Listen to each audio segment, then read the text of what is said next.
Everyone, जय हिंद। आज हम इतिहास की एक घटना जलियांवाला बाग हत्याकांड के बारे में बात करने वाले हैं। जो यह हत्याकांड 13 अप्रैल 1919 को हुई थी जलियांवाला बाग अमृतसर में। तो क्या कारण था, चलिए इस बारे में डिटेल से जानते हैं।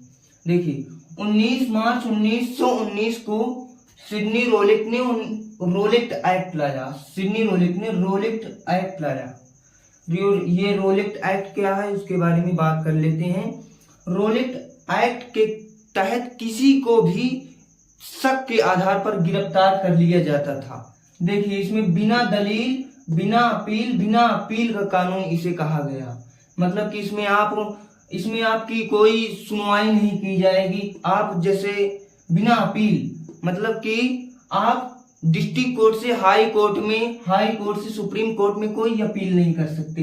अब बिना वकील के आप कोई वकील नहीं रख सकते। ये कानून बहुत खतरनाक था। इसका असली नाम क्या था? अनर्कल एंड रेवोल्यूशनरी एक्ट था। इसका इंग्लिश में असली नाम था अनर्कल एंड रेवोल्यूशनरी एक्ट था। इसे महात्मा गांधी जी ने काला कानून कहा था। 30 मार्च 1919 को कर मत दो आंदोलन स्वामी श्रद्धानंद ने किया था। एक कर मत दो का आंदोलन था, वो स्वामी श्रद्धानंद ने किया था। और एक कर मत दो का नारा था जिसे सरदार वल्लभ भाई पटेल ने यह नारा दिया था। इसके बारे में आगे बात करेंगे। तो दोनों में डिफरेंस है, कर मत दो आंदोलन, कर मत दो का नारा। और 6 अप्रैल 1919 को महात्मा गांधी जी ने देशव्यापी हड़ताल किया। देशव्यापी का मतलब पूरे भारत वालों ने इस हड़ताल में भाग लिया था और रोलेट एक्ट का विरोध किया था, जिसके कारण महात्मा गांधी जी को 8 अप्रैल 1919 को गिरफ्तार कर लिया गया। तो आगे बढ़ते हैं, तब तक आप एक स्क्रीनशॉट ले लीजिए। देखिए, महात्मा गांधी जी ने जो देशव्यापी हड़ताल किया था, उस हड़ताल का केंद्र था पंजाब। इसी पंजाब के दो नेता थे, डॉक्टर सत्यपाल तथा सैफुद्दीन किचलू। इस रोलेट एक्ट के खिलाफ डॉक्टर सत्यपाल तथा सैफुद्दीन किचलू को गिरफ्तार कर लिया गया। और इस समय भारत का वायसराय चेम्सफोर्ड था। वायसराय का पद मालूम है, बताते हैं। तो वायसराय जैसे पूरे भारत को कंट्रोल करने वाला अभी इस समय नरेंद्र मोदी जी हैं, प्रधानमंत्री पूरे देश के। तो उसी प्रकार वायसराय का पद था। उस समय वायसराय चेम्सफोर्ड था। और लेफ्टिनेंट गवर्नर, जैसे प्रधानमंत्री के नीचे मुख्यमंत्री होते हैं 28 राज्य में, जैसे हमारे भारत में 28 राज्य में मुख्यमंत्री का पद होता है, ठीक उसी प्रकार पंजाब का लेफ्टिनेंट गवर्नर ओ डायर था। और ब्रिगेडियर आर डायर, सेनापति ब्रिगेडियर आर डायर था।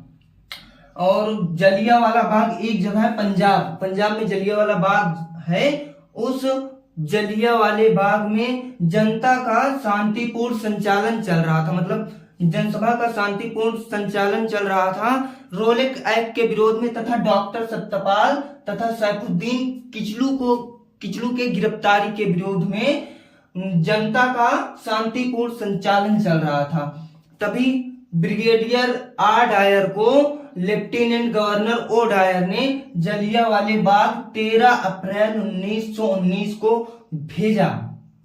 और ब्रिगेडियर आर डायर ने पुलिस वालों को आदेश दिया, मतलब सैनिकों को आदेश दिया जनता पर गोली चलाने के लिए, जिसके कारण पुलिस वालों ने जनता पर गोलियां चला दी। और इस गोलियां चलाने के दौरान कई लोगों की हत्याएं हुई थी, जिसमें एक जलियांवाला बाग में एक कुआं है।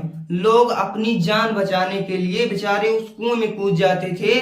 देखिए, जलियांवाला बाग में जो जनसभा का शांतिपूर्ण संचालन चल रहा था, इसकी जानकारी अंग्रेजों को एक भारतीय व्यक्ति ने दिया था, जिसका नाम हंसराज था। वो भारतीय था, भारतीय होकर भी भारतीयों से गद्दारी कर गया। और इस घटना के बाद शंकर नायर ने वायसराय परिषद से त्यागपत्र दे दिया, तथा महात्मा गांधी जी ने अंग्रेजों द्वारा दी गई उपाधि कैसरे हिंद की उपाधि त्याग दी। और महात्मा गांधी जी ने कहा, भाड़ में जाए ऐसी उपाधि। अब जलियांवाला बाग में हमारे भारतीयों की मृत्यु हो चुकी है, भाड़ में जाए ऐसी उपाधि। और रविंद्रनाथ टैगोर ने सर की उपाधि त्याग दी।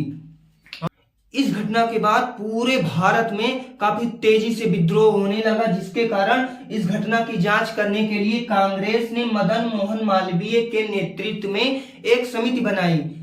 यह समिति ने कहा कि ब्रिगेडियर आर डायर द्वारा लिया गया जल्दबाजी में यह निर्णय मूर्खतापूर्ण था, मतलब जल्दबाजी में यह लिया गया निर्णय गलत था। वहीं अंग्रेजों ने हंटर समिति का गठन किया। हंटर समिति द्वारा ब्रिगेडियर आर डायर को सही ठहराया गया और उसमें डाटा कम करके दिखाया गया कि 389 लोग इस घटना में मारे गए हैं, केवल 389 लोग, जबकि इससे 4 गुना ज्यादा मारे गए थे जलियांवाला बाग हत्याकांड में। इस घटना के बाद अंग्रेजों को यह डर था कि भारतीय सभी मिलकर फिर से ना 1857 की क्रांति कर दें, जिसके कारण ओडायर को लंदन भेज दिया गया और लंदन में ओडायर को सम्मान के तौर पर तलवार और 2600 पाउंड की धनराशि दी गई। तथा 1919 में जो जलियांवाला बाग में हत्याकांड हुई थी, तभी एक लड़का था उधम सिंह ने शपथ लिया था कि ओडायर मैं तुम्हें काट डालूंगा। 1940 ईस्वी में उधम सिंह लंदन पहुंचा, जहां पर ओडायर पार्टी कर रहा था। तभी उधम सिंह उस पार्टी में पहुंचे और उधम सिंह ने पुकारा ओडायर, तभी ओडायर ने हाथ खड़ा किया और उधम सिंह ने ओडायर पर गोलियां चला दी।